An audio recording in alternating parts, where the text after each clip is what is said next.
Hey y'all, it's James from Druid City Games and Board Game Spotlight, and today we're talking about Skyward, the Airborne City. This is by Brendan Evans and Rule and Make Games, and it's coming out at GenCon. It's a split and choose game that, with a new mechanic and a new scoring, I think you're really going to like this tableau builder. So let's go to the table and let's check it out. So in this game, it's a split and choose game.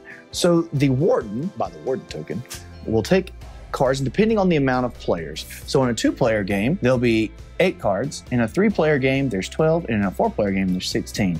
Today, we're going to show you the split for a 2-player game. So you would take 8 cards,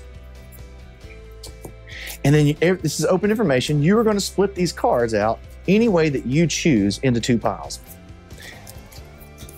So I might say, okay, I want this pile and this pile.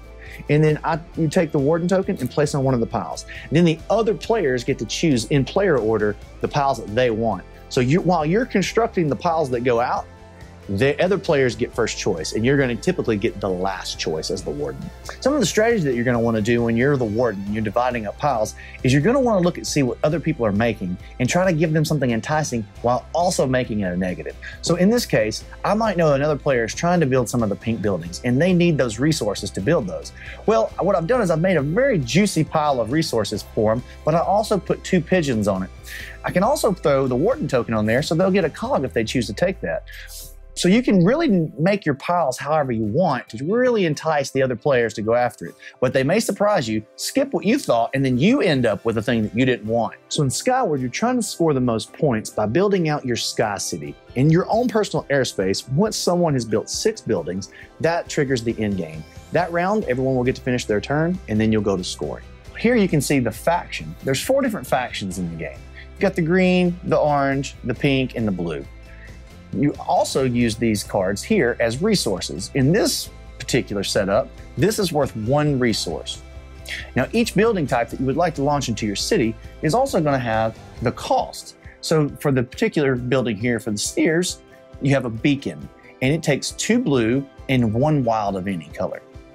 If you have those resources on your turn, you can turn those into the discard and launch this building into your airspace. Now you'll have this end-game effect of plus 4 points if you also add the landing pad to your airspace. So throughout the game, you're going to be looking for that card to try to get it built into your scenario so you get more points. Let's talk about the different effects on the cards.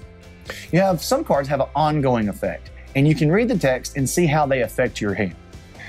Then you have the flag. The flag is an in-game scoring situation that either augments or does not augment your score.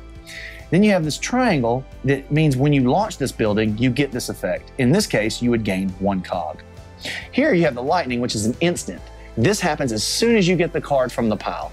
It goes into your airspace, for example, this airship, and each airship is worth 2 points.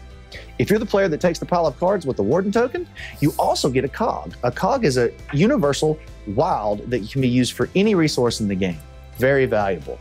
The warden also plays their cards first into the launch bays, and then they're also going to be the warden who splits the cards on the next turn.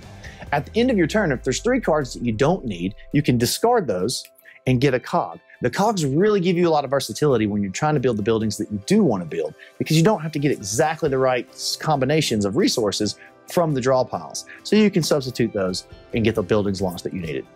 Here we're going to show you guys an in-game scoring condition. So you can see the shields have points, and you add those up. 1, 3, 11, 15. Add all those up from all of your cards, and then check any in-game conditions with the flags. Those will also give you bonus effects. So like, for instance, this card says you get plus 2 points for every other pink building. So you have 1, so you get 2 points for that. Down here you have plus 4 if you have the landing pad. You weren't able to get the landing pad, so you don't get that plus 4. Then you got to watch out for those pigeons. They don't help you. Add up all your points and see who has the most, and that's the winner. I hope you guys enjoyed the game today, and we're always doing more of these. We're always diving into more games. So if you like what you saw, subscribe, like these things on the social medias, and let's dive into more games together. This has been James with the Board Game Spotlight. See you guys later.